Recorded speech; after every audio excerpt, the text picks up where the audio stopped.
longtime Toastmaster, fellow Toastmasters, and yes, the title of my speech today is Make the Call. I want you to picture someone in your life, someone you love, someone that you're very close to, someone that you've known most of your life. And then imagine them becoming someone you don't recognize completely. Someone that isn't harmful yet. Someone that's not a criminal yet, but something's off. Now, imagine yourself in this moment. This person you love, this person you want to take care of. But actions are super important. Courage is super important. And as we're leading into Mental Health Awareness Month, which is in May, my speech today is about this. I went through a very similar situation, and it was with my brother. Many things led up to a major tragedy, which I wrote my book about. And I want us to walk through this together, maybe not too deep, but at least take a step in. So back to what I was talking about at the start. Imagine this person that you love. Imagine them doing things that aren't normal in society. Things that you're questioning, things that you know aren't right, but you don't know what to do about it. They're not being harmful, they're not causing major issues, but you know something's not right. Maybe it's how they're talking, maybe it's how they're acting, maybe it's how they're thinking. You notice something's wrong, something in your gut tells you that there's something wrong here, but you don't do anything about it.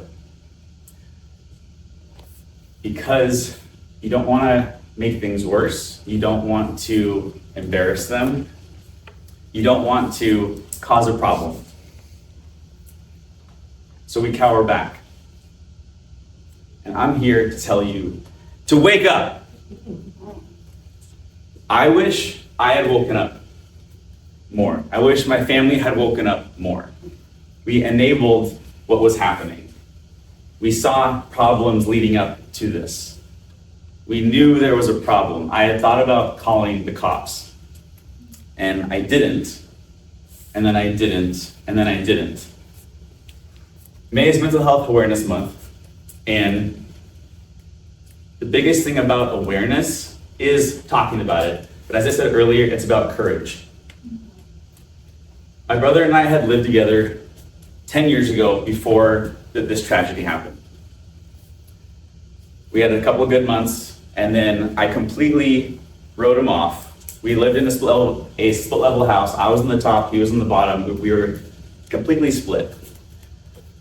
One night, I got a call that he had been on Alki Beach, had shaved his entire body, eyebrows and everything, doused himself in gasoline, and threatened to light himself on fire. We didn't know where he was at this point. His friend had called us. The next day, I went to our house. The bottom half was locked. I went upstairs to go find him. I didn't think he was in my half of the house. All of a sudden, I open up a storage closet and a wave of heat hits me. I see someone under blankets ruffling around, and all of a sudden, it's my brother. He sees me, he says, "Hey, it's cold, will you close the door?" In that moment, I wanted to close the door, go into that room, and hold him. I knew something was super wrong. I knew something was out of my hands, and while I wanted to comfort him, I knew it wasn't my job. I share this because so many families want to comfort those that are in their lives that are not acting appropriate to what society norms are and how they should act. I was told to call the cops at this moment. I didn't. I wanted to talk to my parents. I wanted to get reassurance from them, even as a 27-year-old. I waited. 3 more odd altercations happened between my brother and I. Ones where I didn't want to turn my back to him from fear that something might happen. One where he brought a wooden flute and a wimpy umbrella saying, if I had a weapon, it would be these. There's knives inside in the kitchen. one where he brought me a glass of wine. I love wine. I love to cheers with my brother and have a drink or with anybody. I knew not to drink it. At that moment, I called 911. I had him admitted into the ER. They discharged him within 10 hours. I drove him to my parents' house 45 minutes away. I was in danger before I called 911. I was in danger driving to my parents' house. My life was on the line. I left my parents' house. Their lives were on the line. This whole time, my brother's life was on the line. My mission with this is to share that this isn't our job to protect these people that we love. I wanted to go in that room and hold him. I love my brother.